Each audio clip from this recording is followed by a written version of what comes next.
everyone. I think people will keep coming on in, but that's okay. We'll just let them sit down. So this is our general election debate. So we have two slates here. We'll let them introduce themselves. My name's Oliver Foley, so I'm the president this year. I'm on my way out. And I'm Nathaniel Minicello, and I'm the vice president executive as well on the way out. So we're going to MC this week. So I'll give you guys a little context to how we're going to do the process, then we'll get started on the questions. So each slate's going to have 2 minutes to introduce themselves, and then we'll start with the questions. So we have 8 set questions. They'll rotate the answers first, 2 minutes to answer, and then 1 minute rebuttal if they'd like to use it. And then we'll start taking questions from the floor afterwards. So we want to finish around 7:30. Should have been something to make the whole time. Around 7:30. So if anyone has any questions from the floor, feel free to throw those out to him. We'll walk around with the mic. And I'll just repeat them to make sure that we can hear. And then we'll give the candidates a chance for a 2-minute conclusion. So if everyone's ready, why don't we get started? And Nick and Rachel are going to start with their opening remarks. So, and Kate's going to be giving you guys time, so you can watch her for that. All right, good evening, everyone. Thank you for coming. I just want to take a quick moment to thank the chair's office, Oliver, Nathaniel, TSG, and our fellow contenders for this position for coming out, and especially for you guys for coming out this evening. It's great to see so many faces, and we've got a great debate ahead of us, I'm sure, so it's going to be great. Quickly, just about me, my first year I lived in Lane. I was a member of House Council there, and then I moved to Cameron Hall where I was an RA my second year, and now I'm the House Director in Burke. I've had a chance to be involved in many societies on campus as well as foster my passion for hockey by playing in every House Cup as of February 11th. Sorry, March 1st again with Trimax. So it's been great. I've loved everything I've been involved in, and it's been a great experience, and I look forward to this position if elected. Hello everyone, my name is Rachel Mitchell, and I guess I've played in every single girls hockey cup, and I think I'm playing in them again this year. I'm in my 3rd year as well in aquatic resource management, majoring in economics. My first year I lived in Lane as well. We were both on first floor. I was involved in House Council, and I was also an RA in Cameron Hall my second year.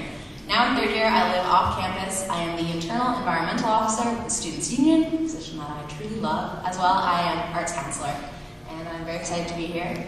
Looking forward to the debate, and thank you again to everyone for coming out. Looking forward to talking about some key issues related to academics, off-campus, environmental sustainability, among other things. Thank you very much.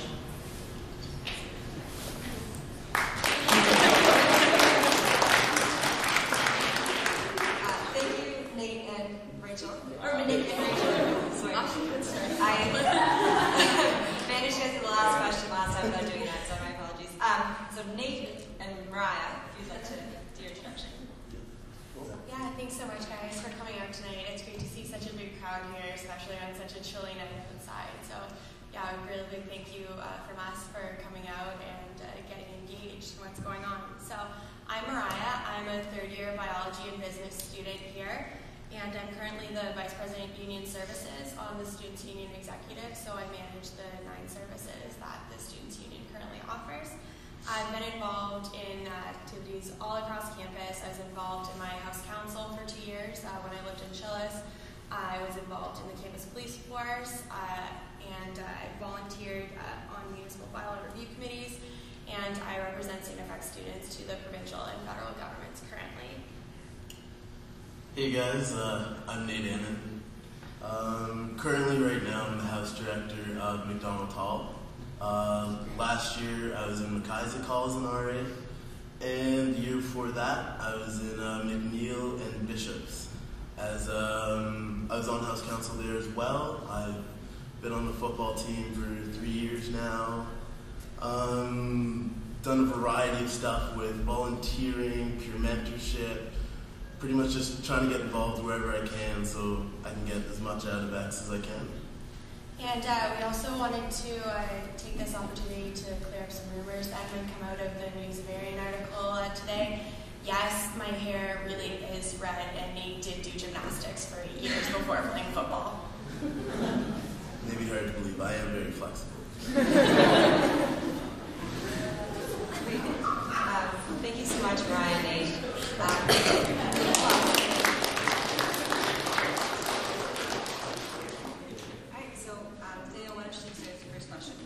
Okay, so question number one.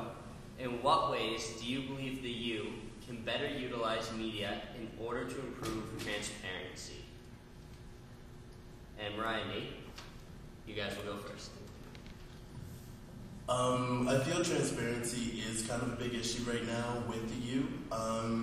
For better ways into working with social media sites and maybe working with the Facebooks, Twitters, and getting students involved and letting them know that there are Twitter accounts for St. FX and not just shit St. FX girls say or stuff like that. Letting girls know or letting everybody know that we're here and it's not just on the social network that you guys can communicate with the Students' Union through. You can connect the variety of ways because the U should be the most accessible unit that the students can get to. Students are definitely moving more towards getting the majority of their information from social networking, especially where the Students' Union has limited access to the university's listserv, so limited access to emailing all students and contacting all students directly. I think we really need to grasp a hold of the social media outlets that we do have, making sure that all of our pictures from events or just events themselves, that the invites are going out on Facebook and on the social network, and that they're being pushed on Twitter, not just by the official Students' Union accounts, but that the Students' Union employees are using their personal accounts to promote the events and to promote services and the initiatives that we're running. That'll keep students more up to date on what everyone's doing, pushing the blogs, making sure that everyone's updating their blogs bi-weekly so that everyone knows what's up and what's happening in the U, and making sure that they're consistently responding to questions or concerns that are coming up in the social network forums. Perfect. Thank you. Nick and Rachel.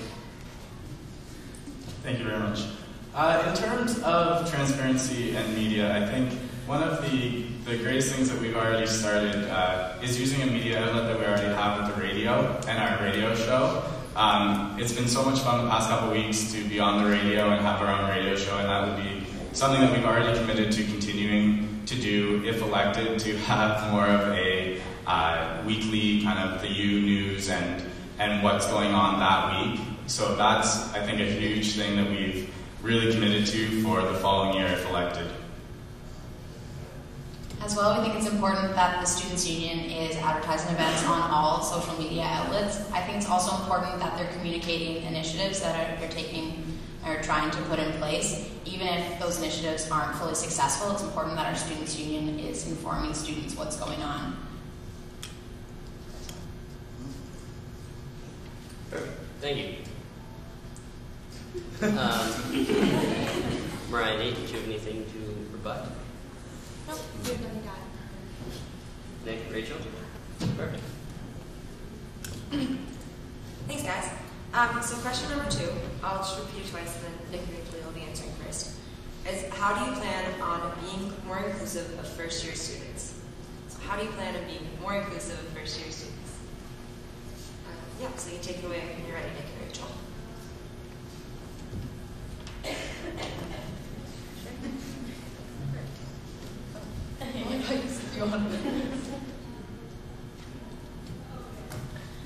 Okay, well, first-year students are very important. It's their first time here. Obviously, this year we had the largest incoming class on record, and the university is hoping to increase that again. I think it's important that it starts before they even get here to ensure that they're included. They know what life at St. FX is like, and that they're excited, they're keen to get here, they know what to expect, and they have those resources at hand to ensure that their experience here is successful in regards to academics, in regards to events, ensuring that they have events available for them. I know that there's been a lot of talk about how first years feel bored in residence because they don't have enough to do. So we think it's really important that we need to provide events for them, whether it's in residence or here in the McKay room perhaps. It's important that we're providing for first years. I would just add that one of the things that we would like to see next year is a partnership with athletics as well, to provide that kind of partnership that we haven't had before with athletics as a students' union. So the biggest thing for us would be to provide events, whether it's things like televised hockey games or trips to Crystal Cliffs for outdoor camping or winter camping or things like that, things that students may not be able to experience. I mean, we have a lot of Nova Scotia students, but we also have a lot of students coming from away who may not have ever seen the ocean before, especially in first year. And to be able to be, a 10-minute bus ride away from the ocean is something special and something that's unique to our university that we should use. Thank you very much. Thank you, Rachel. So Brian. So I think a big start of it's going to probably come from Frosh Week, when they do all come here and they see all these crazy events, and we're labeling a bunch of them alternative events. And that's really not inclusive to anybody, because first year should have the opportunity to think that a movie night is just as great as going to dancing in the street. They should feel the option for not drinking or not going to loud parties or stuff like that.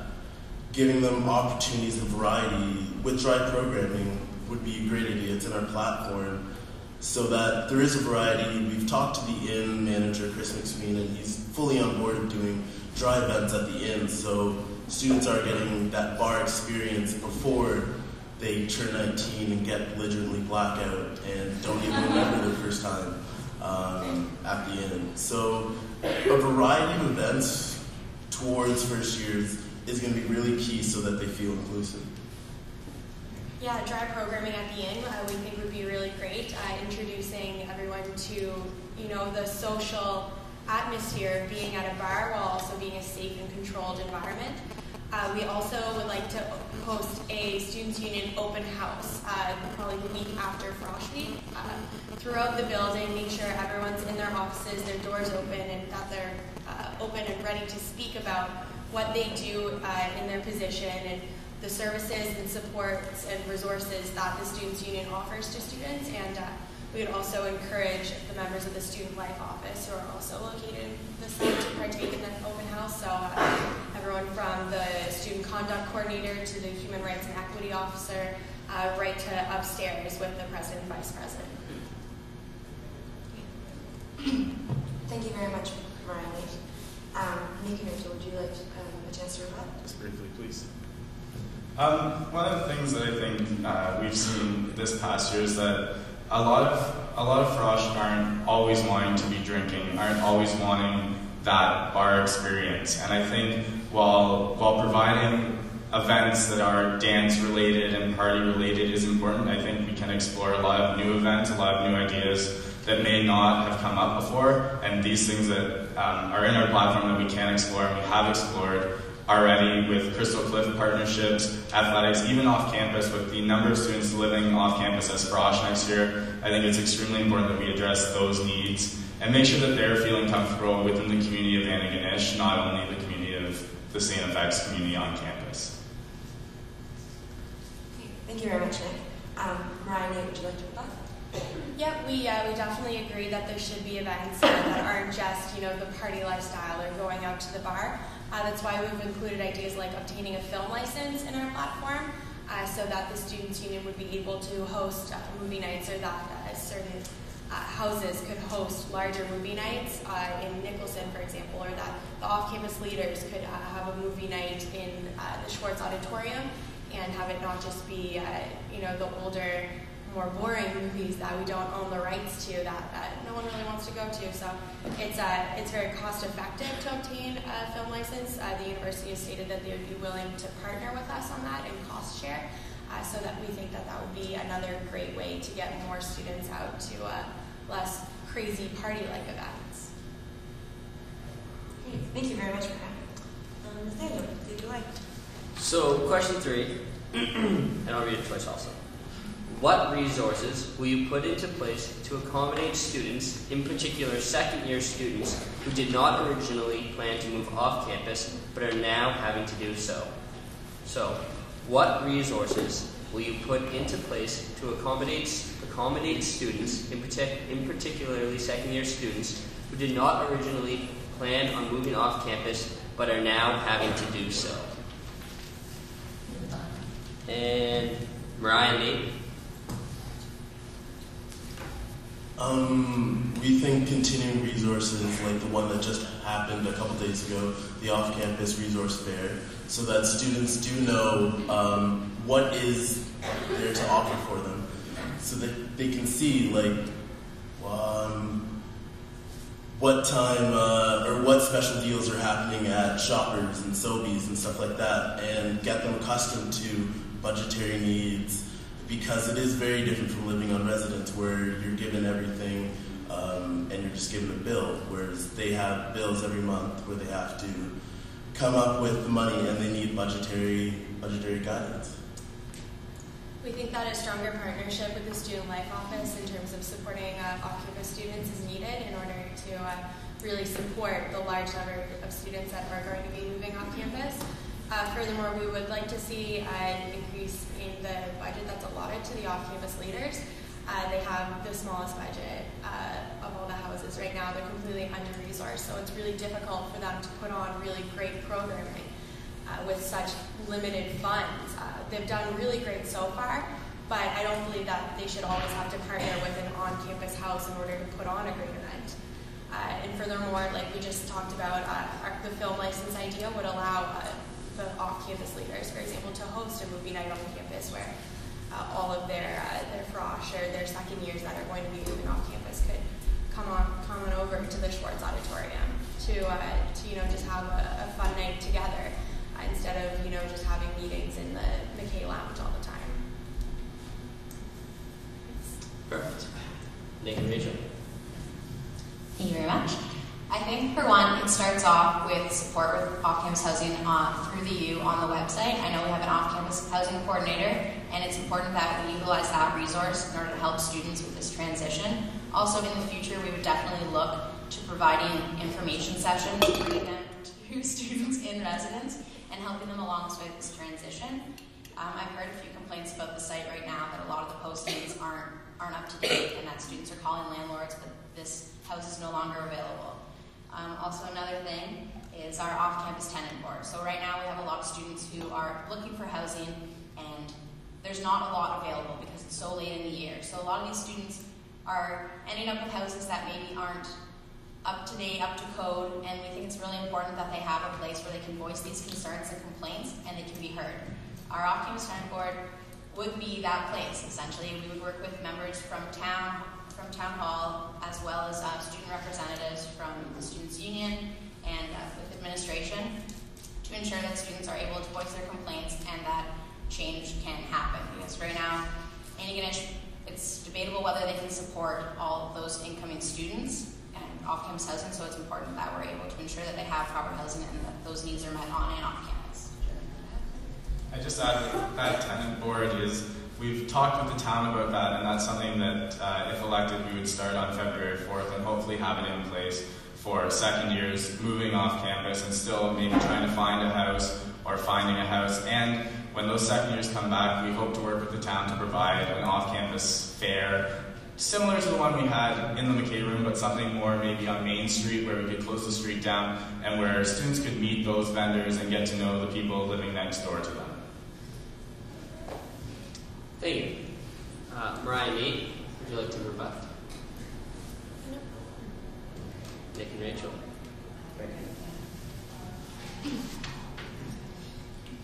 Great. So, question 4. Candidates, please explain your knowledge of the Sodexo contract with the university.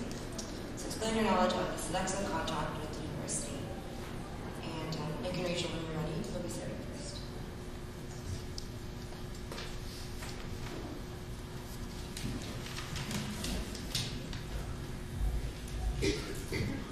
This always seems to come up over the past few years when I've been attending debates, is food on campus.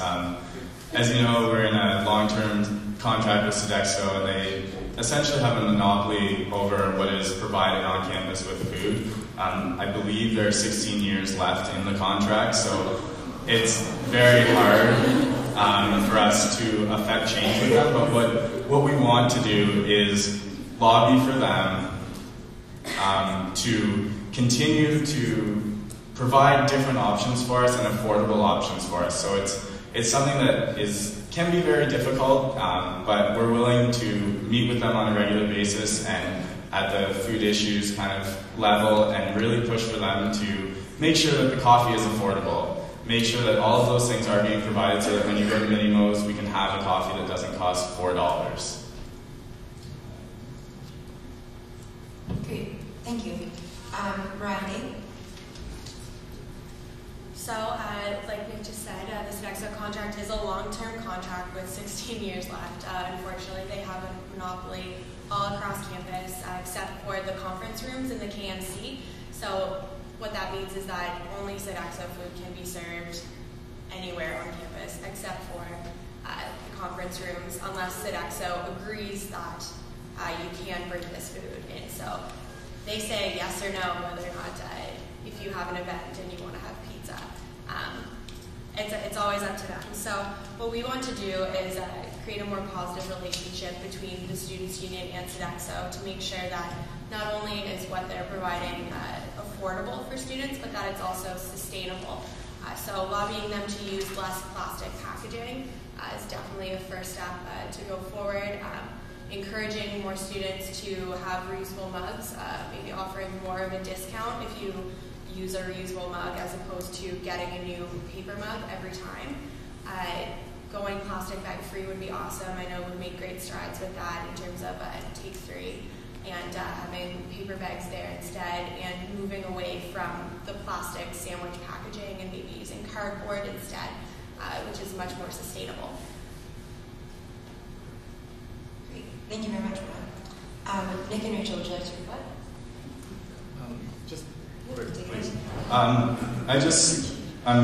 I'm a little confused right now because all of those points that were just brought up by our fellow slate is not mentioned in the platform at all. There's no mention of environmental sustainability. There's no mention of any of that in the platform, and I'm just wondering if those are empty promises or if those are things that will be followed through with. On our platform, we have mentioned that we will continue with Alwyn and Nathaniel's efforts to go plastic bag free, starting with the Bloomfield building that we're in right now. As well, we think it's important that there is a plate option in all food outlets so that you can kind of stay in and not have to use those disposable items each time. Thank you. Great, thank you very much. Ryan, Nate, would you like to rebut? Yeah, just to clarify, the Students' Union does have a sustainability policy that when elected or when hired by the Students' Union, all Students' Union employees are then mandated to put in place. So if elected, it's necessary that sustainability be a part of what we believe in. And we think that what Alwyn and Nathaniel have put into place so far is absolutely wonderful and that they've made great strides. And of course, we want to continue that. Sustainability should be a part of everyone's goals. Just because it's not completely stated clearly in our platform does not mean that it's not something that we believe in and that we think that the Students' Union should take pride in. One thing that I should state is that a platform should be taking into account everything that we hear from students. So once we hear ideas from students, we're going to be given additions to our platform. Thank you very much. So, question 5. If you could build one new building on campus, what would it be and why? So if you could build one new building, anything you wanted, on campus, what would it be and why? And Brandy, what will be you?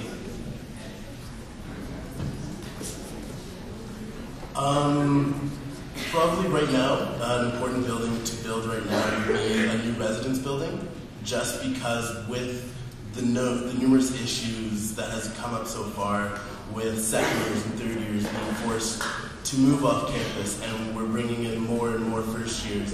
We need to find a place for these people to live, and we need to ask the questions of where they're going to live, instead of just keep accepting more people into St. FX. So building a new residence would be a major contributing factor to success at X.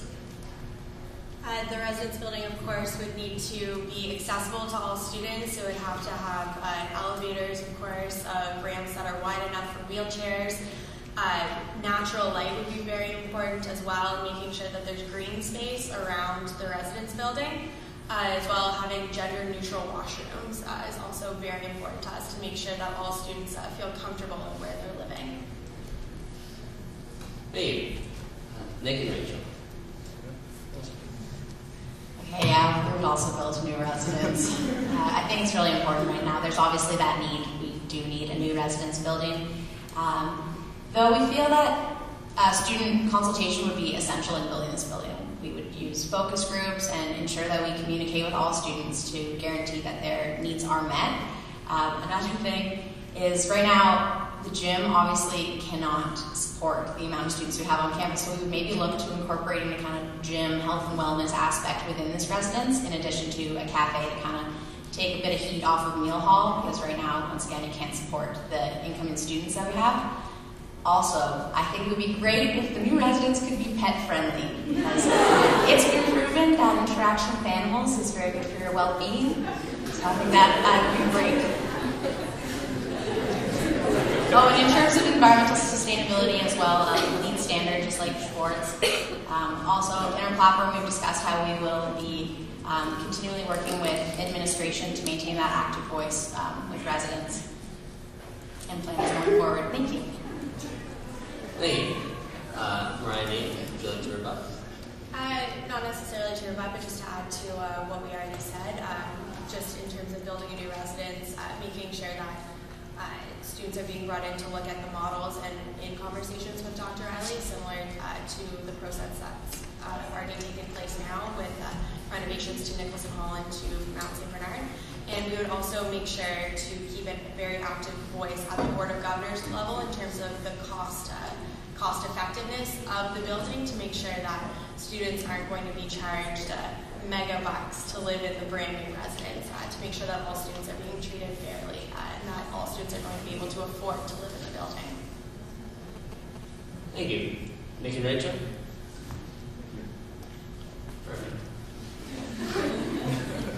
Thanks, guys. So question number 6. Please make one constructive critique of the other slate's campaign, and please explain your reasoning. So, platform. Sorry. So please make one constructive critique of the other slate's platform, and please explain your reasoning. Little typo there, sorry. And Nick and Rachel, you'll answer first. We're ready, I guess.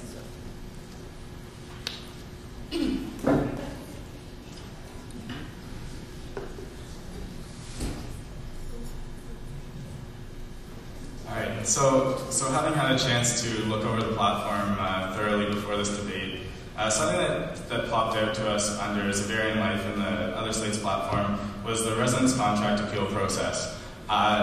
While having had a chance to kind of work through this with the Student Life Office and with current union executive members, it seems that this is, I'm going to say, useless until there's a body that can hold this accountable. And so that what we need is we need to find a way that appeals are held accountable before this is even going to be helpful to students. Great, thank you very much, Nick. Ryan?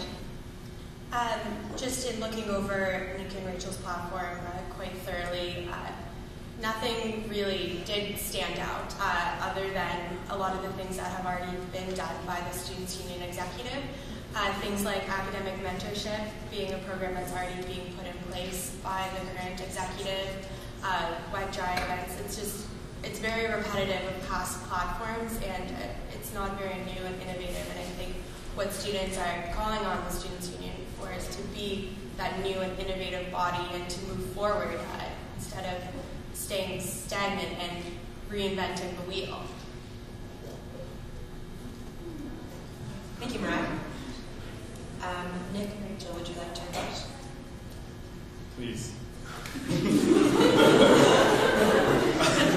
Well, I'm just sitting here with the platform, our platform in front of me, and I just circled 5 things off the top of my head that haven't been addressed, that are new initiatives, that are things that we can move forward with, Things like a partnership with Athletics and Recreation, an alumni speaker series, a walk home program, an off-campus tenant board are 3 environmentally sustainable parts of our platform, and I'm just seeing it as, frankly, quite new initiatives, as well as continuing with what the current executive has done. As well, we think it's important that our platform addresses the needs of all students. I know I didn't see an off-campus section in Mariah and Nate's platform, and when we're looking at how many students are moving off-campus, I think it's integral that we're representing their needs. And yes, environmental sustainability, as we previously mentioned as well. Thank you very much. Mariah, Nate, would you like to rebut? Just from the other slate's point, new initiatives in that we've had an off-campus tenant board a couple years ago. We had a walk-home program and initiated through the business office, and it didn't, or the business students, and it didn't work.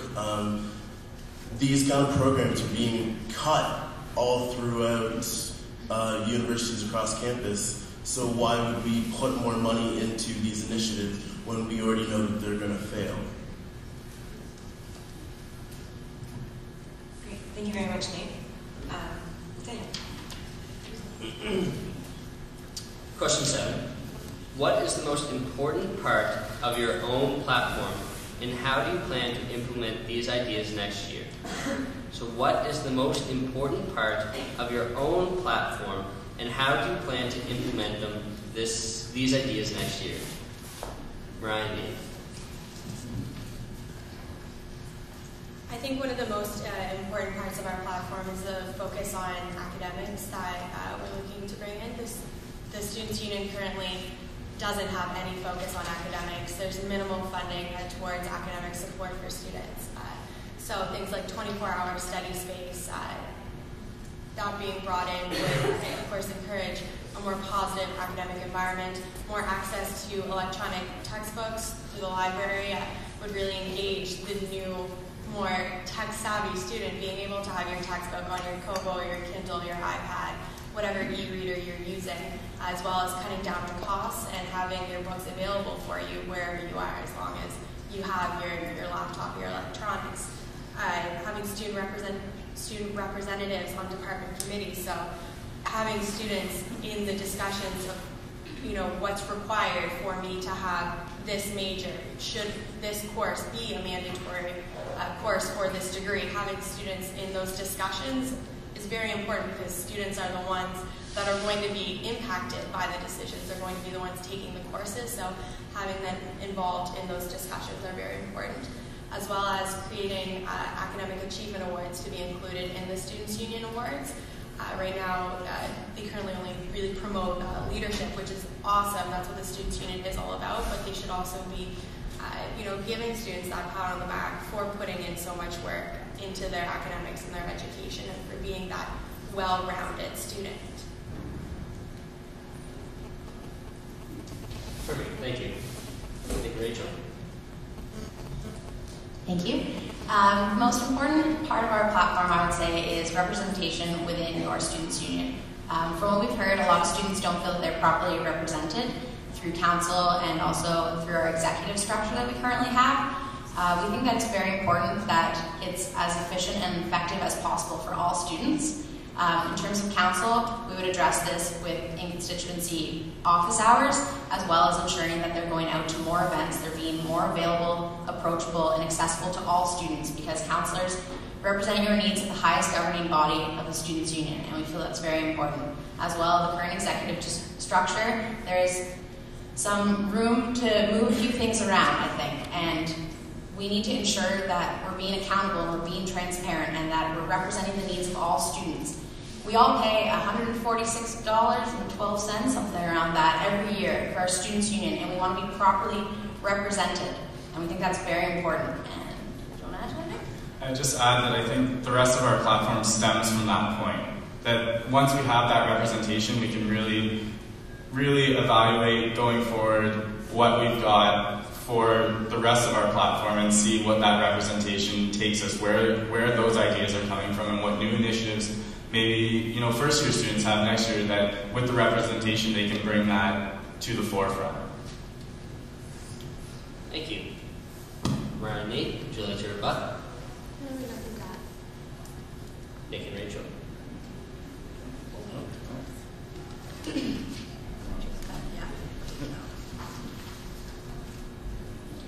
Also, we feel the Walk Home program is an integral part of our platform as well. I had previously said that you cannot put a price on student safety, and in terms of the business project that was taken underway this past year, they concluded that, and I quote, overall, this pilot project shows that there is a need for such service or a viable alternative. So it's another important part of our platform, we feel. Thank you. Thank you. Okay, so final set question, and we'll start going to questions to the floor, so get your minds ready. Number 8, how do you feel about the current controversy with Cameron and McKinnon Halls?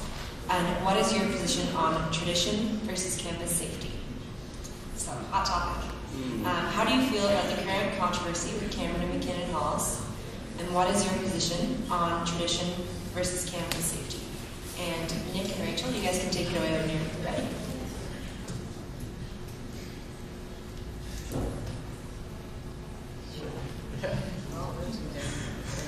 This is such a great question for the four of us, I think, because we've all lived in one of those two buildings, and my year last year living there was fantastic, and it's such an interesting place to live, and I loved every minute of it, and there were parts that were difficult and challenging, but I think that the most important part there is to have strong leadership in those buildings and to continue to push the administration to realize that there are positive traditions and that those can be done in a safe manner. And it may mean that they can't host a party right there in their building, but that doesn't mean that the house as a whole and the culture that is often seen so negatively can't be addressed, can't be looked at, and we can't foster a great house and a positive rivalry. I'll bring the TNT perspective in there, I guess. The House Executive at TNT, the year that I lived there and this current year, have worked tremendously hard to ensure that all students have a positive experience. And I know that they're, like I said, working tremendously hard to ensure that it is safe and that students have those resources to improve their academics. And I think it's important that administration realizes the positive sides of this building, because they constantly look at damages, which, yes, are high, but let's put resources in place to help these students, because it's so important. I think we need to protect the positive traditions that do exist. It makes our school so unique, and it makes our residence experience unique as well. We pride ourselves on giving students the best residence experience in Atlantic Canada and in Canada itself. I don't know, but I loved living there. I know that I succeeded in my academics. Actually, it's the highest average I've ever had. Hopefully I can repeat that. But yeah, TNT, Cameron Hall, McKinnon Hall, they're great places to live, and we feel that safety and positive traditions can be followed through. Thank you. Okay, thank you very much, Nick and Rachel. Ryan, Nate? Yeah, as Nick said, this is a great question for us. These houses are incredibly close to our heart. I lived in Chillis for 2 years, and Nate, of course, started out in McNeil and is now the house director of McDonald. So we're both really in the thick of it with these houses. We're so attached, and we are currently both working with these houses from two different perspectives, really, on the controversies, I guess, as it was stated in the question, that are happening now. Myself from the Students' Union side, in hosting or helping to host the Cameron McKinnon meeting with the Students' Union executive just on Tuesday night, and Nate, of course, working from the residence office side and trying to be that responsible role model in the building and setting a good example for everyone who's living in the building. And so we want to continue to create a positive relationship with these houses, perhaps hosting more of these big meetings with, of course, the house presidents and the houses themselves to see what kind of incentive programs that we can run to try and foster a positive result in terms of incident reports and damages, as well as making sure that the university does know the positive things that they're doing in the buildings, like having the road hockey games with the Trimax and Chillis going to the arcade to do beauty nights with the residents there, and TNT and Chill is partnering on the Candygram initiatives, making sure that we're letting the university know about these good things and that we're putting the good things in the forefront of their minds. Also, just working with the university, their traditions inside Cameron and McKinnon, to create a positive relationship between them. Obviously, the rivalry has been a huge thing that has gone down over numerous years, and I've been cut off. Okay. Thank you, Mariah. Nick and Rachel, would you like to rebut?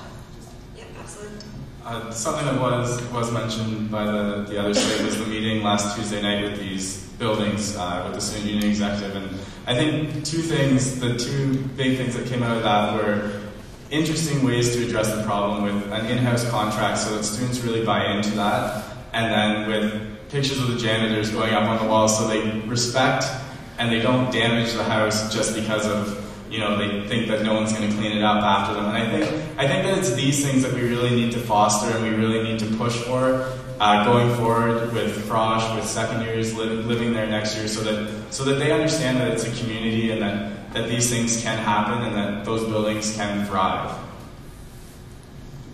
I also think it's important, a lot of the times students there feel really discouraged by this whole Cameron and McKinnon thing, and I think it's really important that we show them that they do stand a chance and that we can work with them to ensure a positive outcome. Thank you.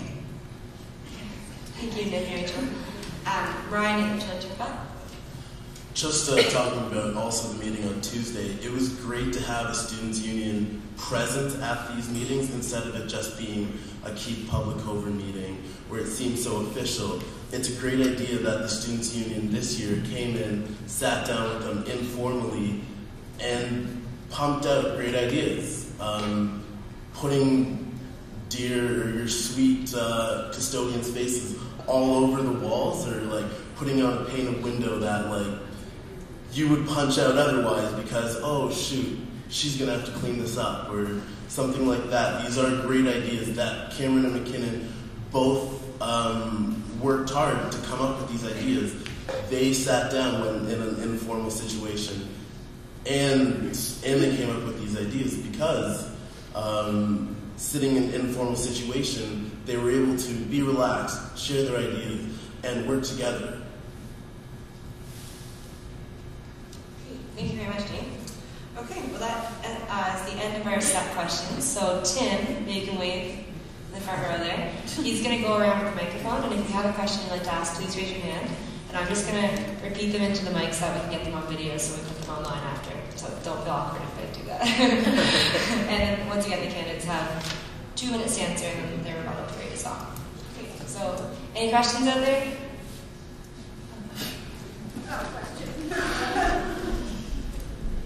Hi everyone, I think you're all lovely. It's Maura. Both the slates tonight were asked to constructively critically address each other's platforms. I think you all could have been a little bit more pleasant. So I think every slate should give the other slate a really big compliment. On the platform work? Or no, in life lessons. So, the audience member would like for each slate to give the slate a compliment on their life, on their personality and their leadership capabilities or something like that. Just a compliment. Yeah.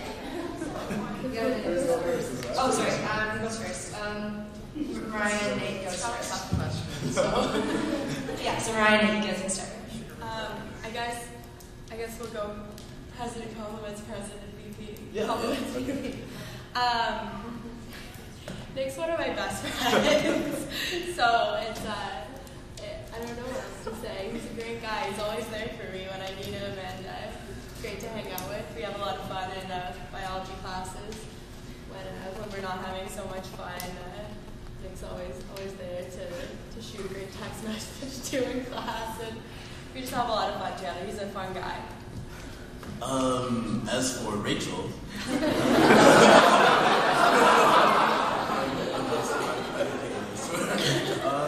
but no, I got a chance to meet Rachel in my second year, and for a life compliment, she is maybe the top 5 nicest people I've ever met. I've never seen her grumpy, which is it's a pretty big deal, especially during midterm season and exam time. I've never seen her be like, I'm gonna eat you or something.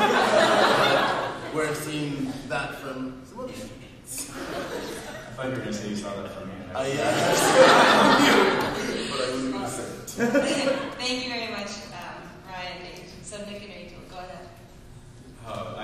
I mean, this is the great thing about these elections, is that it's people who often know each other, and it's a way that we can really, put together a platform. But when it comes down to it, at the end of this, I mean, I'm gonna enjoy them both just the way I would have before this. It's been great, and I mean, directly at Mariah, I know she has, one of the hardest drives and determinations to better this university and better the Students' Union. And I mean, I respect that above all else. And I mean, we've had great times studying for biology, but I know that when it comes down to it, that this is, whoever is elected, you will have a strong president candidate for sure.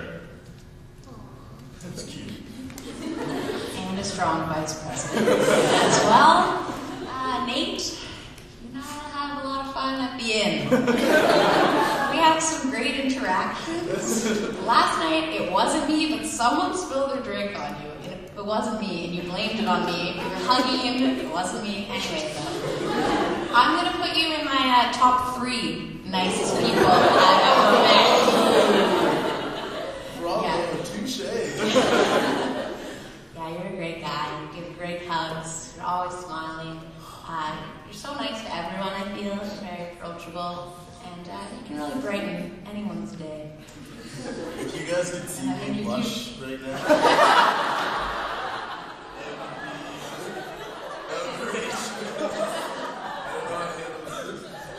What's your dating show? Great question, Maura. Ryan, would you like to back? Not really. Actually, I would like to give a compliment to Nick. Because, I just complimented Rachel. Nick shaved my face. He, one night, I've only shaved my face maybe like twice in my life, and I don't know how to do it properly. And I came to Nick, and I'm like, Nick, there's shaving cream all over my face. I'm shirtless. You need to help me out. And he did. Like, that just shows the character of guy. He is, like, I can come to him at, like, it was, I think, like, almost 10. Sorry. It was almost 10, and, he's just a great guy, and just a really supportive person.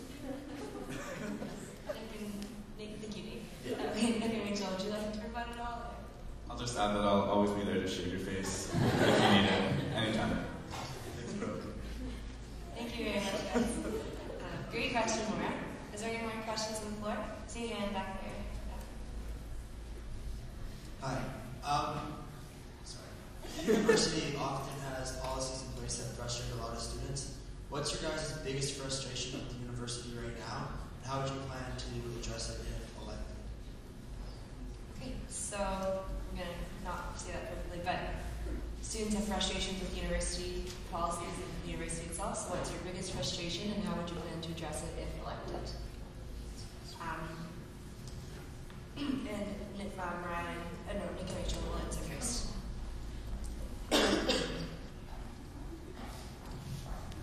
Change in the mood here.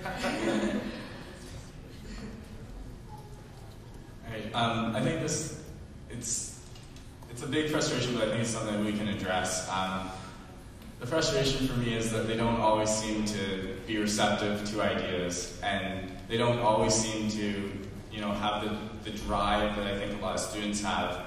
And I think that's something that we can really foster right from the get-go, in terms of building relationships with them so that they know that we do want to better the university, and that the things that we're implementing, with our platform are not things that are unrealistic or that they should be opposed to and put up a fight for. I think it's about starting from the beginning to build that relationship with them, as they seem to sometimes forget that we are the ones who are going to school here, living here, working here, studying here, and I think that sometimes they just get lost in all of that. Yeah, it's frustrating when sometimes it feels like they don't realize how important the students are because, well, we are the university. Without us, what would there really be? And yeah, I sometimes feel that they don't really understand how important we are and they don't always look at issues from our perspective. I think it's important that we ensure that they do. Students are a big stakeholder in this university. Thanks for your question, Erin. Thank you. Thank you, Rachel. Mariah Nate? So, I guess at least my biggest frustration is quite similar. The fact that the university doesn't always want to listen to students. As much as people may talk to them, it's a lot of talking at the administration a lot of time, and they're not listening to their largest stakeholders, which are the 4,500 students that are here. It's extremely frustrating. Just talking at someone for so long and not feeling like you're being heard, or talking to someone about a great idea that you have and being told, okay, go do it yourself. We think it's awesome too, so you go do it. And it's extremely frustrating, and I think that us being able to come in with positive working relationships, really, really great working relationships with a number of members of the administration and a number of important decision makers at the university will benefit us because we're not scared of the administration.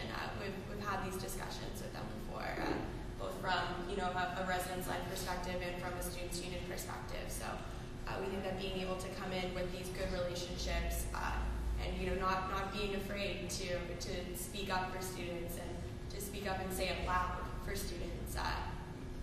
Yeah. One of the policies that really do bug me is the email or the listserv policy, in that we can receive 10 emails a day from the university, but yet we receive 2 emails from the union on a Sunday. So working to lobby towards the university to be like, hey, the union is a big part of campus, and we should be allowed to send emails to our students to let them know what's happening, what's important to us. Like, that's working with transparency. Thank you very much, Mariah. Nick and Ruth, would you like to rebut? No. Mariah, would you like to rebut? No? Okay, thank you very much. Thank you for the question, Erin. It was great. So, is there any more questions out there? Hands up. I see a few around Tim. Where's Tim?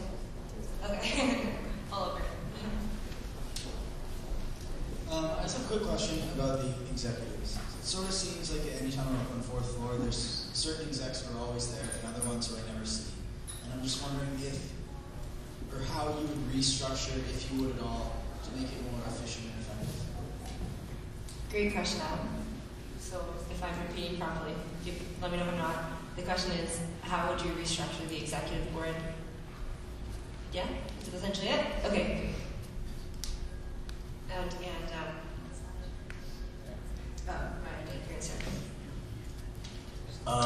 For restructuring the executive, we would eliminate or restructure the focus of responsibilities so that academics, health, and managing the U, which are all responsibilities of the VP executive, which don't really correlate to each other.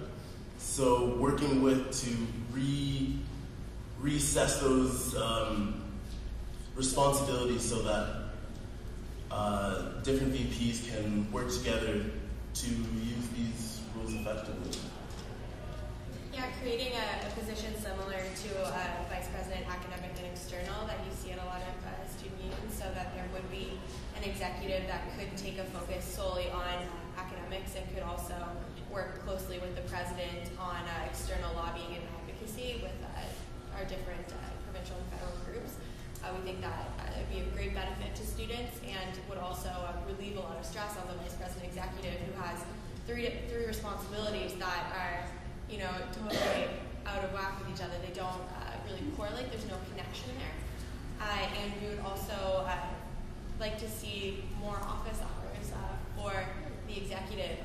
Currently, some executives do work a lot more than others, and it's also not very well communicated which ones do work more office hours than others, or for example, why the vice president activities and events only has 10 listed and 5, in the inn kind of thing for, those Friday nights when they're working. That's not very well communicated to the students, and I think that making sure that they know why the office hours are structured the way that they are is very important. Okay, thank you very much. Thank you, Rachel. All right, so just referring to our platform under representation for your union, we do have an executive address, and I think that this is a huge concern for us, because we do feel that right now, with the largest executive, in Atlantic Canada in terms of students' unions, we're not getting the maximum efficiency that we could out of our students' union. So I think it starts first with kind of an overview and an in-depth look at each position and what their roles and responsibilities are now, and looking forward to see where they should be focusing their energies based on kind of student feedback and some of the strat planning that's already been doing for a 3-year plan with the Students' Union.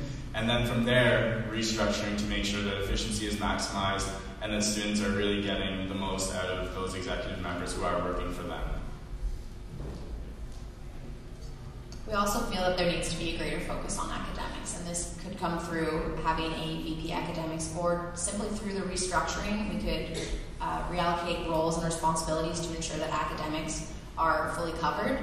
And in terms of office hours, which you had mentioned, I don't think necessarily all executives need more office hours. I think some executives do a lot more work than others, or really have that need to do a lot more work, and I think we would see that with allocating roles and responsibilities, we could kind of alleviate some of those stresses and ensure that everything's running efficiently and effectively. Thank you. Thanks for your question. Great. Thank you very much. Thank you, Rachel. Mariah, would you like to rebut? No? Thank you, Rachel. Would you like to rebut? No? All right. Okay. Any more questions? Perfect. All kinds. Just one over here. I'll go counterclockwise. That works. Okay, so this one's addressed to the VP candidates.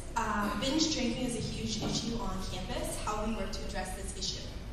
So I'm just going to repeat it. Binge drinking is a huge issue on campus. How will you work to address it? And this is directed to the vice presidents. And it is Nick and Rachel. Thank you very much for your question, Morgan. That's actually a great question, and binge drinking is a huge issue here at St. FX, as well as at universities across Atlantic Canada and, Canada, and I'm sure perhaps the world.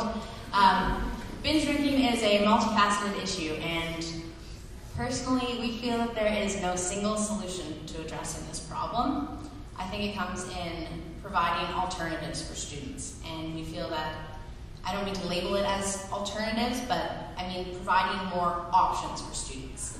It's a little better. And to bring back to our platform, this comes in events, for one, having more events for them of a greater variety, and ensuring that we're catering to all students, making sure that they have things to do on Friday and Saturday night. There have been a lot of changes to residence and structuring and the rules. I know from talking to students, we've talked to quite a few students, and all of them are saying that they feel that they don't have something to do, that it's either you go to the inn or you just do nothing, and they often they're bored, they keep drinking, and it's an issue. It's a health and wellness issue, and we feel that we need to be addressing it. It's essential. There are a lot of issues in terms of when you're intoxicated, you can't give proper consent when it comes to sex, and you're not making decisions, the best decisions necessarily.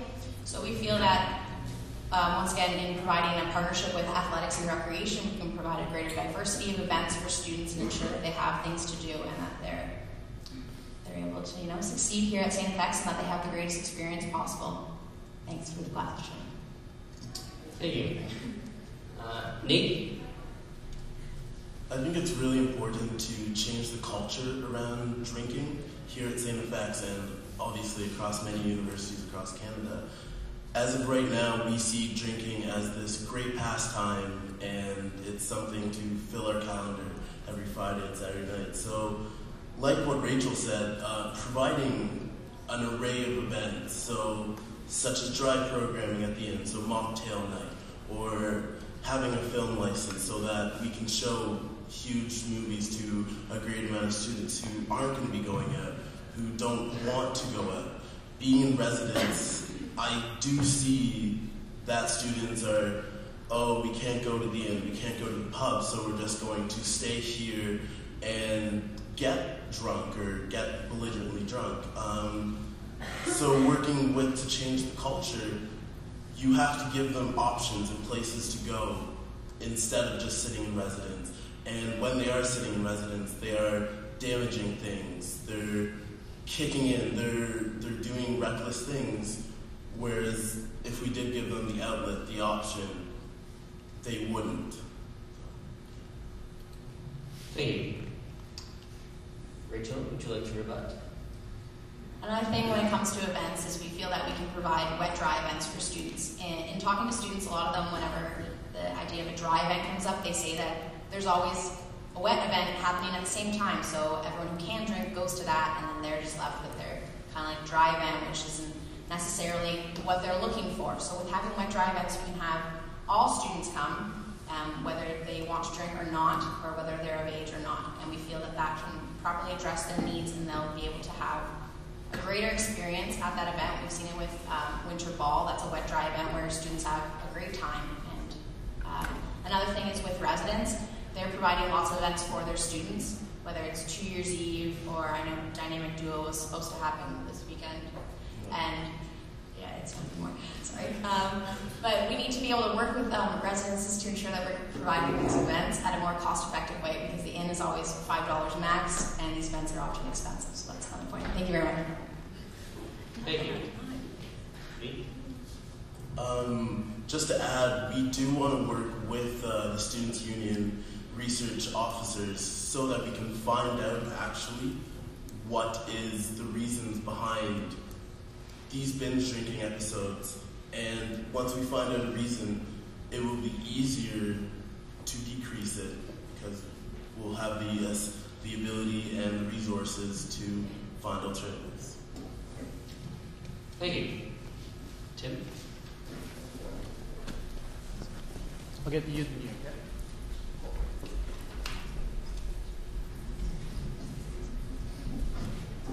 Can you guys hear me? Alright, I'm here as a concerned international student at CFX. I know all of you guys, and congratulations on getting here. I have two questions, a little bit dashy. Yeah, can you hear me now? Okay, great. Alright, so I have two questions as a concerned international student at CFX. This is my third year, so I've had a lot of experiences that is enough for me to stand here and answer these questions, I guess.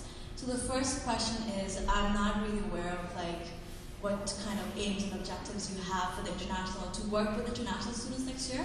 So if you could just elaborate on, and I'm not talking, oh, we're going to offer this kind of services, I'm talking real deal, what are you going to do as the Pres and VP of CFX for international students?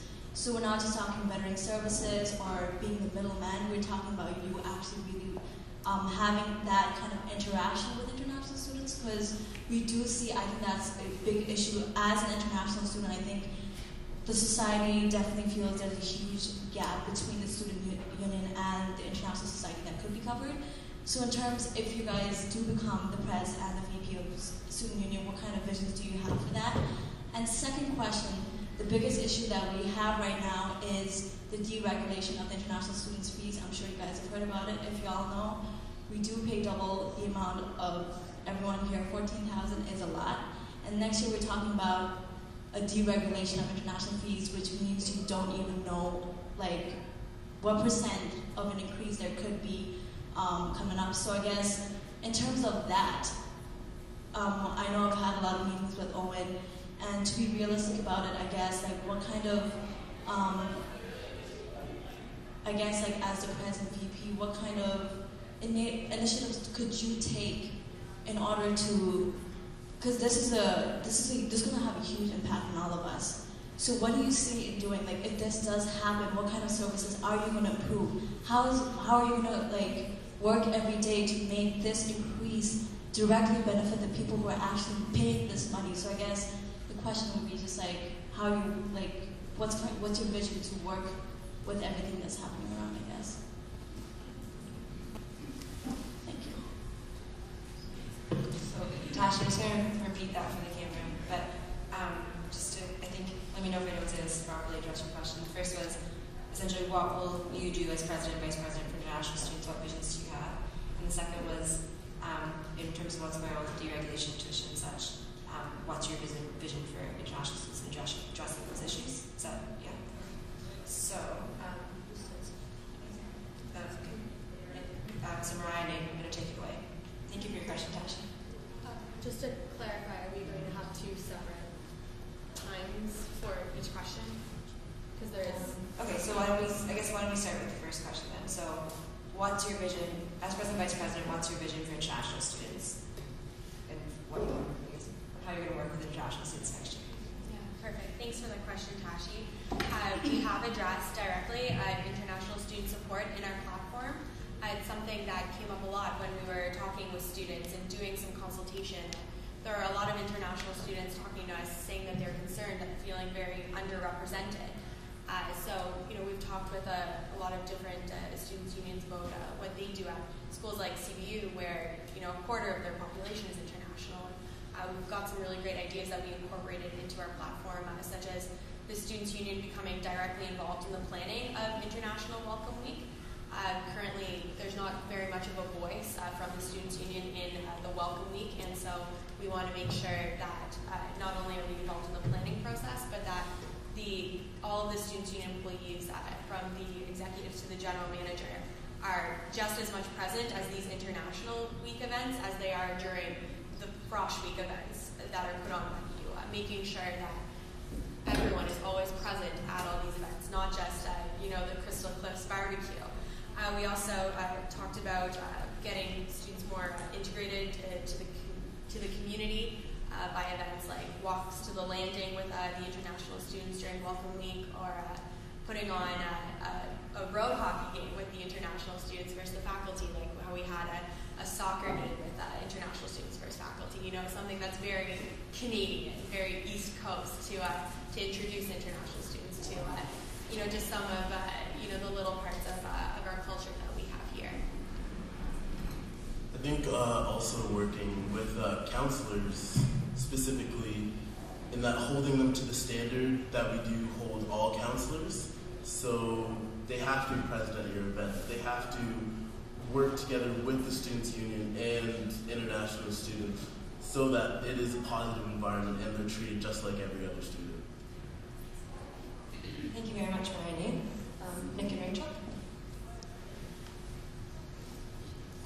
I think that's a very important question, and something that I've struggled with a bit. We were at ANSA conference earlier this year, and in talking to some of the international delegates at that conference, they said that the International Welcome Week alienated them, and they felt that it wasn't something that they wanted anymore, that they wanted to be, they wanted to arrive on that day, maybe a day or two early, and get the things that they needed to done, but that created kind of a group in and of itself when they didn't have the opportunity to kind of be in the residence the same way that Frosh, from Canada or, coming directly here are. So I think this is something that I don't want to say I have the answer to right now. I think it's something that I would, if elected, would work with open dialogue with international students now to figure out what exactly it is that we can address the Frosh needs in terms of international Frosh students. As well, I think it's extremely important to foster the culture of international students who are here. I mean, we both attended Chinese New Year the other day, and that was one of the best events that I've been to this year. It was so fun, and it was a great way to kind of experience something that I wouldn't otherwise have a chance to. And I think that kind of fostering that culture here, so that Canadian students here who are coming here have a chance to kind of explore the world and while they're here on campus. Yeah, Nick and I both aren't international students, so we maybe don't understand what it's like, to be honest. And I think, like Nick said, with open dialogue, I think that's essential to ensure that we are able to provide what international students need. And I think it's important that we're constantly in communication and being present at events and ensuring that all students are able to have a great time at X. Thank you very much, Nick and Mariah, or Nick and Rachel. It's almost so close. Mariah and Nate, would you like to rebut? Nick and Rachel, would you like to rebut? Maybe if we can get the mic back to Tashi, do you want to ask your second question, or do you think we addressed what you were wondering? Yeah, maybe you can repeat your second question, Tashi, just to make sure we hit it. Yeah. My second question was, can she ask something after this? Or is that okay? Sorry, again. Sorry? I wanted to ask about the International Council. I feel that the International Council right now is like a band-aid solution for all the international, like whenever, as an international student, whenever we have an issue, we're told to go to the International Council and she'll address whatever that issue is. And I feel that never gets anywhere with, so I feel that what is going to happen with the International Council? I know you mentioned it, Nate, but I want to know, like, what are you going to do with the International Council? How are you going to work with it? Because issues like Welcome Week and stuff like that aren't the major issues for international students. It's issues like, why isn't Brenda full-time, like our advisor? Why isn't she full-time? Why is she put in an office upstairs that we can't access and that students can't access? It's like, why international students, not that we, international students feel excluded in residence, so how do you make sure that they're more included? I don't want like wishy-washy, like I want to know about what are you going to do to integrate us more. And I feel the university is failing, not us failing the university. So how are you guys going to deal with that? Not in the Welcome Week and stuff like that. I want like solid answers. Okay, so your question is how the candidate's going to work with the International Council? Yeah. Yeah? Okay. So what's just, No, I think we'll just do, I feel like we're trying to answer a lot of questions. Yeah, maybe we can just do this one if that's good. Yeah? Okay, so Rachel, are you starting this? Yeah, so we're doing the International Council. Or what's the second question? No, we're going to... What are you doing with the International Council? No, let's just answer that one. I just wanted to make sure we're answering the questions specifically because I have some very serious concerns we're trying to express. Yeah. Thank you for your question. It's a great question. I think that the biggest thing for us as incoming is to communicate with you so that we know, I mean, that you need Brenda as a full-time international representative to you and that she can work with you on a full-time basis. And I'm going to be honest, that's not something that I knew right now. So I mean, it's great to hear that concern. And I think that that's our role, if elected, to lobby the university and push them so that they know that, you know, that needs to happen, and that's something that needs to happen now, and they need to find it in room in their budget to make that appropriate and make that happen. I mean, these are the things that aren't always communicated well, and I mean, that's a collaborative thing that we need to work better on so that those issues are addressed. I mean, if it takes, you know, a one-on-one meeting with the president-elect once a week to address those needs, I mean, I'd be willing to do that. That's something that needs, I mean, to hear that from you, that you're not happy and that it's something as simple as, you know, finding room in the budget to hire a full-time staff. That's what we can do for you. It can be done. I mean, it's lobbying. It's not always easy. It doesn't always happen right away, but that's something that's great to hear, and that communication can be open, and that open line of communication can be open is fantastic.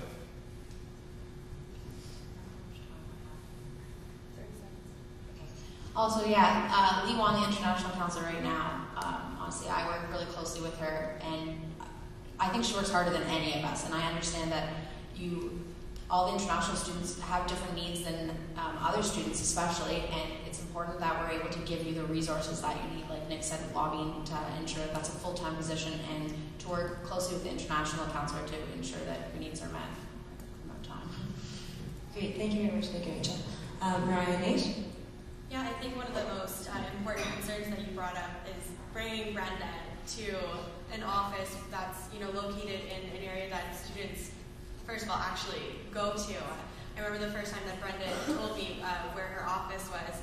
She said, go to the Mount, go to the top floor, and keep walking down the hallway until you can't walk anymore. She's that far pushed back into a corner, which is very inaccessible, and I think she needs to be brought into the student union building with the rest of the student life staff so that she's in a place that's a hub for students, that's, you know, in the middle of campus where any international student can access them. Making sure that she's very present around, you know, the places where students go the most. Continue on with the international counselor, having regular meetings with the vice president executive, the international counselor, and Brenda to make sure that that communication is constantly happening, and that, you know, if the international counselor and Brenda are bringing the concerns to the vice president executive or to the president, that they know that they can hold the president or vice president executive accountable for what they just said, that they know that they can check in on them and say, have you brought this up at council? Have you brought this forward? Or, you know, things like that, are encouraging the International Student Society to submit articles to the Xaverian about their concerns, just making sure that their issues and their concerns are being broadcast as widely across campus as possible. And another idea that just kind of popped up over the past little while, in just looking at the equity advocate's current position, being very, very under-resourced and very overworked, I think having some minority representation to work with the equity advocate from international students, from the LGBTQ community, to work closely with the equity advocate to make sure that they're getting the representation that they need. Thank you. Thanks very much, Ryan. Nick and Rachel, would you like to reply? No? Ryan, would you like to reply? No? Okay. Tim, do you have another question? Or maybe Yeah, I think, Tasha, you had another question. Maybe we'll go to Rebecca and come back after that, if that's good with you. Great. So there are a number of student-run media outlets on campus, such as the Xaverian Weekly and the radio station. And there's many students on campus who believe that these groups can be both better supported and also better utilized by the student union to communicate with students. And so I'm just wondering, what are both of the slates, what are your plans for working with these groups in the coming years should you be elected? So the question, and correct me if I'm wrong, is how will the Student Union better work with media outlets such as CFXU, the Fox, and the Xaverian Weekly to reach out to students? Perfect. And it is Ryan who's starting. I think even just starting it off, a great idea is to have the CFXU play in all outlets, play it in the Sub, play it in Minimo's, play it in Meal Hall, just so that students are aware of there's a variety of students who do offer a radio show. So why not let the students actually hear it? Because not many students are going to be turning on their iPods to radios or turning their laptops into radios and just listening. So give them the awareness of these outlets. So I saw one from CFXU the other day, and they said, where, we want to do like a condom giveaway. Where can we get condoms? Like, we're gonna have to go and spend so much money on it. So we referred them to the VP executive. They can get them there. There's so much other ways to support each other. Thank you, Nick and Rachel. Yeah, CFXU and the Xaverian are great resources for students and for the Students' Union to communicate with the students. Nick and I currently have a radio show Sunday at 9, and we're having so much fun with it, and we think it's a really effective way to communicate with voters right now, and if elected, we would look to continue that next year to ensure that the Students' Union is communicating initiatives to the students. And I think it's also important that the Students' Union could be writing more in the Xaverian, communicating those initiatives, as I said, events, successes, and really tell the students what's going on and what they're doing to ensure transparency and accountability. CFXU, it's so much fun having that radio show, and we feel that communication is essential in our Students' Union and representing all students, so we feel that they're very essential assets.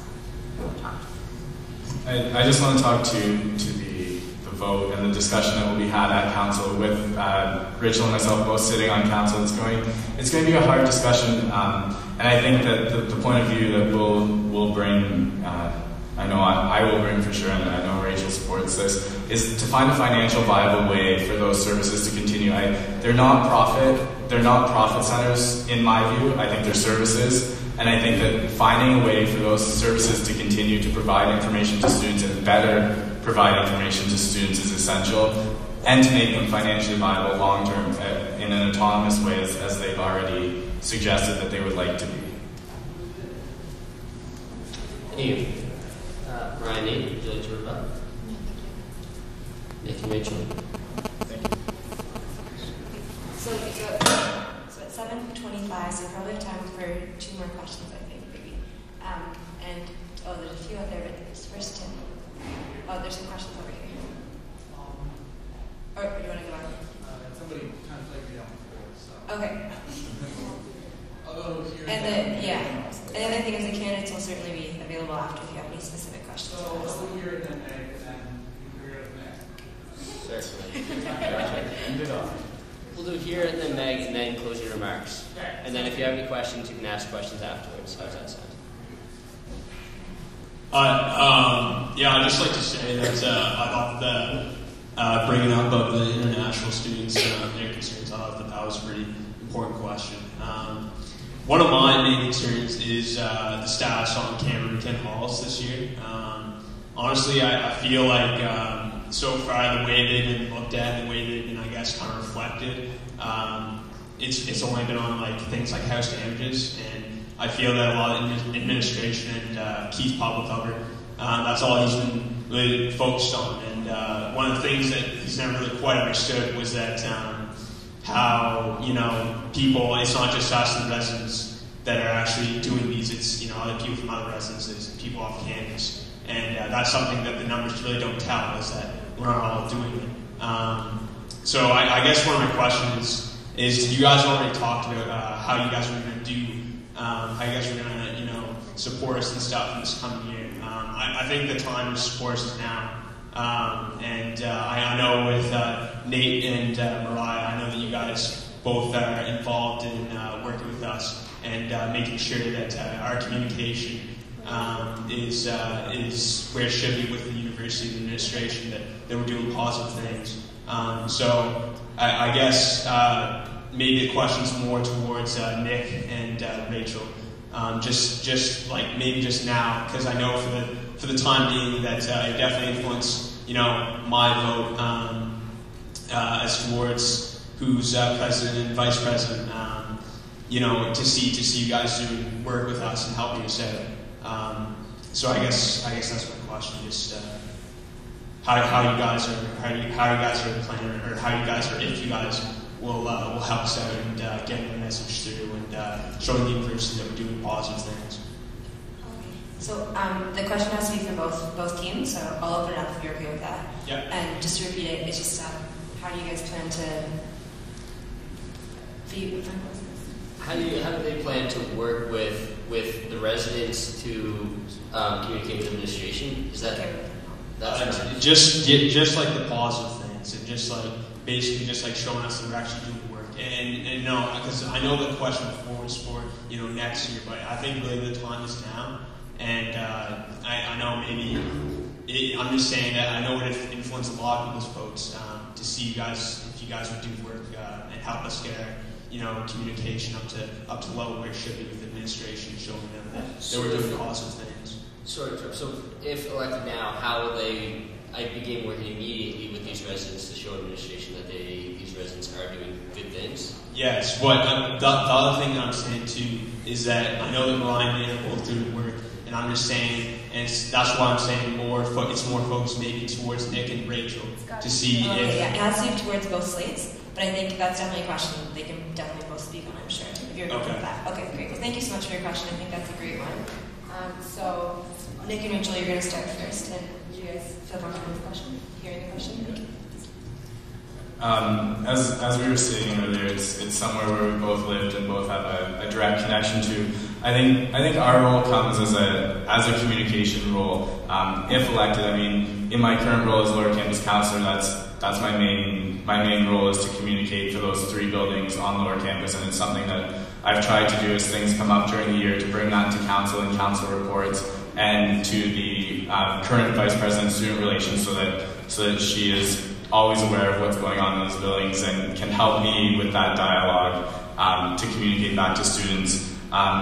If elected, though, I think what we need to look to do is create a plan now, something with those buildings. I mean, it comes from those discussions earlier about contracts and about putting, janitor spaces up and that kind of positive thing. And I think that in transition, if elected, working with the current student union executive to make sure that those plans are followed through and to maybe, foster even more communication. Another meeting, I know that there's hopefully one scheduled in a couple weeks' time, and at that point we will know about, who has been elected, and that's a meeting that will be attended by, I'm sure, whichever president and vice president-elect, so that dialogue is something that we're hearing and we can continually address. Though I don't necessarily hold an official title related to Cameron and McKinnon, I lived in TNT and I'm just as passionate about this issue as you are. And honestly, I'm in there a couple times a week talking to the girls in TNT and also the boys as well. And just really hearing what they have to say. And a lot of those girls still come up to me. I got a text message today asking about it. And even though I don't hold an official title, I have that experience that I know who to talk to and where to go, and I do use that. I'm constantly in communication with people in the Students' Union to ensure that their voices are heard. Thanks. Thank you. Ryan.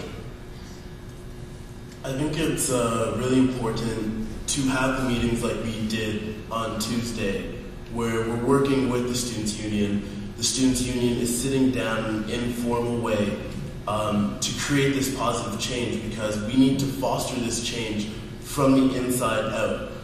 The university can keep putting pressure on these buildings, but without talking to the residents and working with them to be like, hey, we need change, and you guys coming back to us being, we want contracts put in place.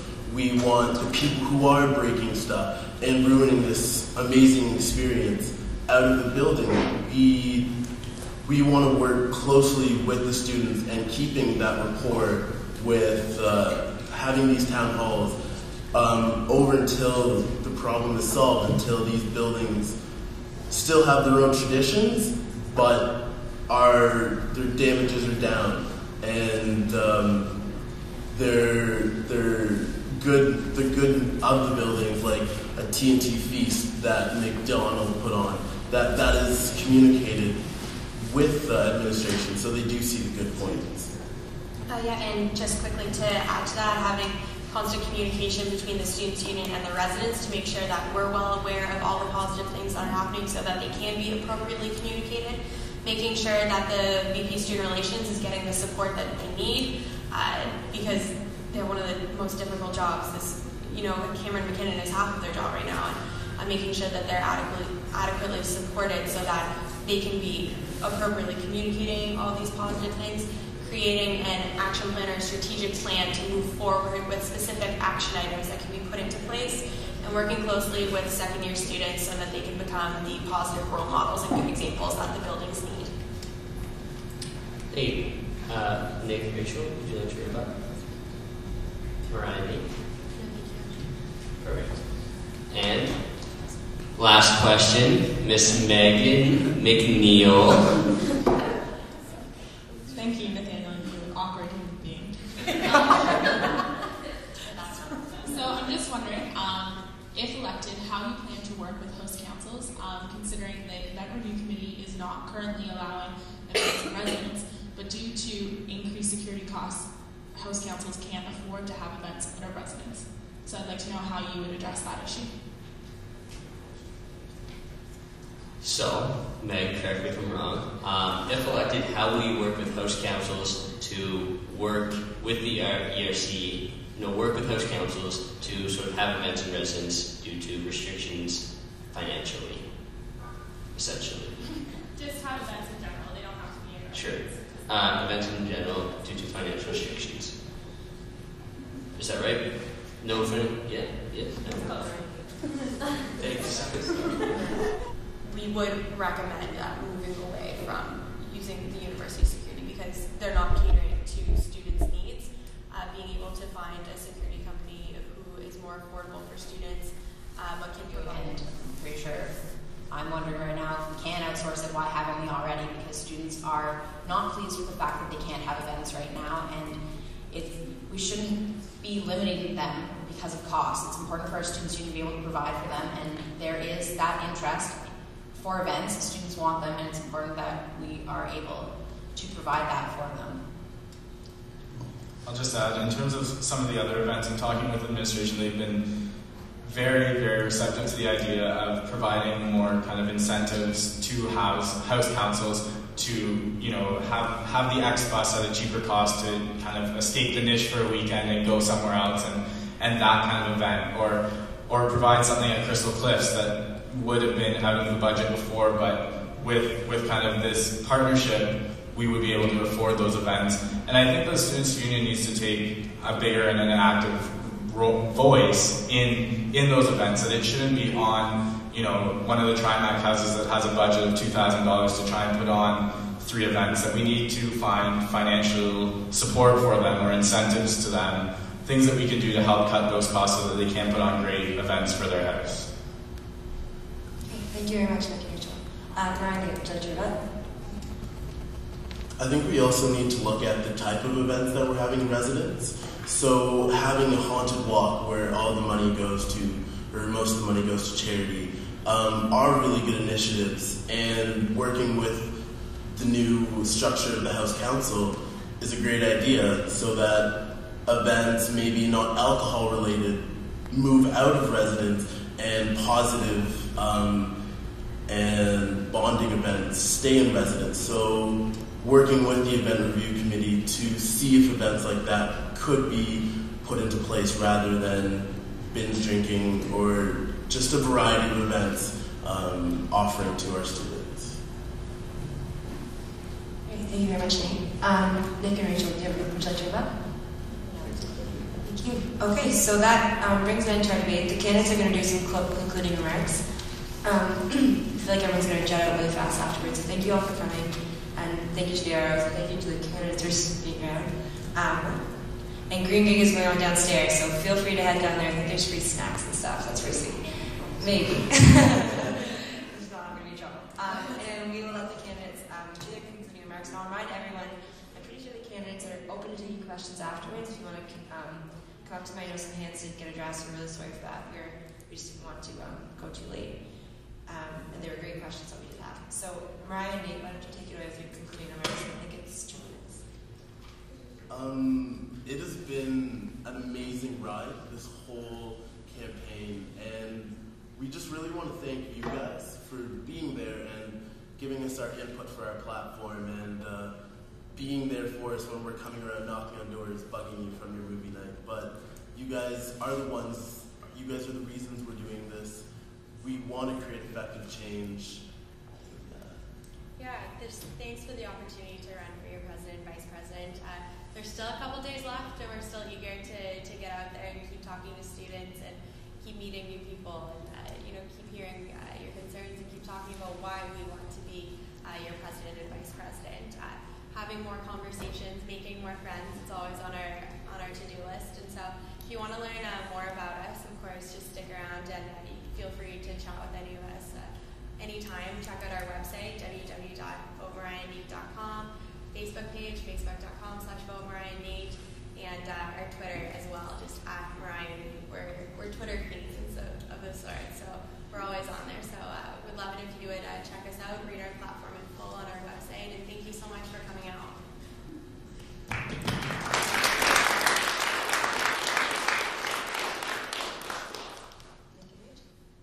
Yes, thank you very much to everyone for coming. Thank you to the chair's office for putting this on, Nathaniel and Owen for emceeing, and for the other slate we are attending. This has been an excellent journey, and we really appreciate you coming out and trying to get more informed and make an excellent decision. Hopefully, going forward, voting will be next Tuesday and Wednesday, 8 to 4, on vote.bu.ca. In the meantime, we are all over Twitter. We have a website, votenickrachel.com as well. We've got some great videos up on our Facebook page, Vote Nick and Rachel for your Students' Union President and VP. And also, we are hosting a Vote Nick and Rachel photo booth again tomorrow at 3 o'clock in front of the library-ish. We have some musical talent acts that will be in attendance as well, so it'll be a lot of fun. I'm just going to echo those remarks very quickly and say thank you so much for coming out, and thank you so much to the other slate. It's been great, a great journey and a great kind of 2 3/4 weeks here, and I really look forward to the last little bit and whomever is elected your president and VP. I think it's going to be a great year, and I just thank you so much for coming again. And the Argos, the current student union president and VP, and it's been great. Thank you so much. If you have any other questions, we'll be around after for sure. Thank you.